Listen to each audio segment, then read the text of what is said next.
Na ezt nézzétek. Tehát... Cigányputri. Aha, na nem mondd már ki te. De tényleg, hallod? Őszintén most innen kivásárolnak? Megnézzük, van lá bubu? Biztos, hogy van. Azt mondja, biztos, hogy van. Fú, gyerekek.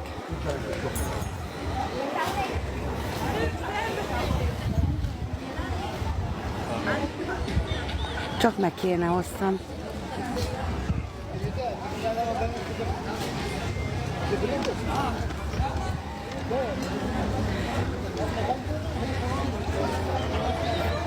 Az a baj, hogy nem látni semmit a telefonból.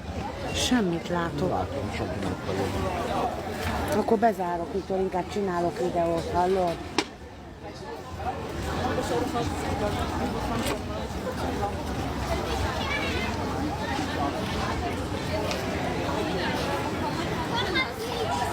A cica, itt a Tina. Kik vannak itt? A Tina, csak nem kérnek lehívást.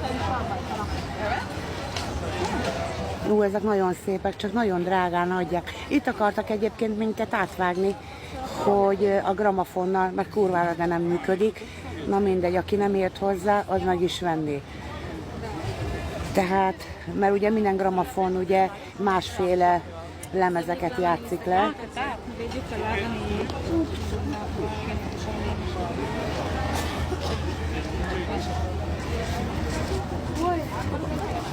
Hallod, de ezt így nem lehet, úristen.